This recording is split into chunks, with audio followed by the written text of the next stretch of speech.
I'm reunited with my King of Manchester, Mark Ogden. Oggy, you know we've got to talk some transfer rumours, some 3 specific juicy names. One that we know, so we're going to save him for last. But let's start off with Adama Traore.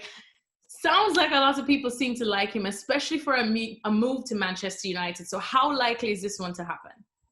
I don't see Traore going to United. I really don't. I think a lot depends on what happens with Wolves now. If they get in the Champions League either through Europa League or Premier League, I think he stays at Wolves. He's contracted till end of the 2022-23 season. So 3 years in his contract. But if they'd miss out on the Champions League, then I think players like Traore and Raul Jimenez are going to look at it thinking, well, this is the big chance to get to the Champions League. Now, I've been told that Juventus, Man City and Barcelona are all keen on Traore, all watching Traore, but Juventus and City have got a head start on Barcelona because they can't do anything until next year because they want to get people out of the club at the moment. So Traore obviously came from Barcelona B when he joined Aston Villa. So Traore back to Barcelona is a possible, but not for another 12 months. So in the meantime, City needs to replace Leroy Sané.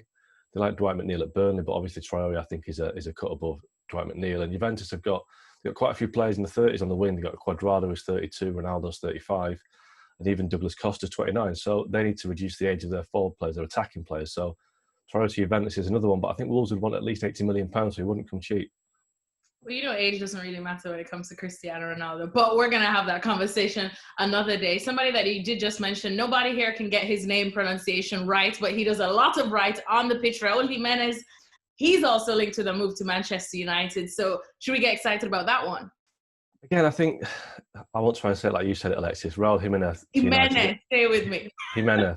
Beautiful. I think it's unlikely because he's 29. I think United are trying to reduce the average age of their squad. Now, Solskjaer does want a striker that he can rely upon in his late 20s, but 29, it'll cost quite a lot of money. I think that Jimenez is probably just a little bit too old for United, but he's a great player, a great striker. He'd do really well at United for maybe a year or two.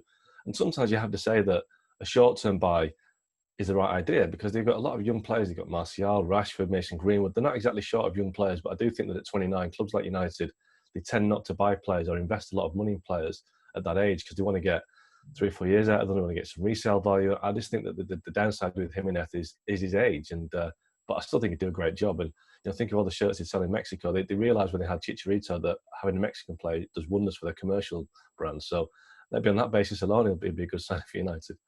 Well, speaking of good signings now, the one that we'll save for last, that I said, Jadon Sancho, of course. Just want to know the latest there because, of course, we've heard that, United are not willing to pay over a certain amount of money. Now we're hearing that United have been issued an ultimatum for Sancho, but this is someone that, you expect them to literally just do everything they can to get. So what's the latest here? Yeah, I think the stories that you just mentioned there, Alexis, it's kind of it's a sign that we're reaching that stage of the negotiations now, or certainly the transfer saga, that there's a lot of stories being leaked just to kind of put pressure on the other side. So, I don't believe that United will only pay £50 million for Sancho. I don't think they'd offend Dortmund by, or insult them by offering such a little small amount. But equally, I don't think Dortmund have said that you've got until the 10th of August to do it. I just think this is just both clubs pulling the right levers to put the right pressure at the right time to make sure that the deal gets done. I think it will get done at some point, but I wouldn't put too much store on deadlines or refusal to pay certain fees. I think it'll get done, but this is just a game that's being played now. It's a transfer game. It happens all the time, especially with Man United, funnily enough. They seem to have all these, every summer we seem to have a transfer saga with Man United. It takes too long, but here we go again. Well, thank you very much for watching ESPN on YouTube. For more sports highlights and analysis, be sure to download the ESPN app. And for live streaming, premium content, and let's not forget as well, ESPN FC 7 days a week. Subscribe to ESPN Plus.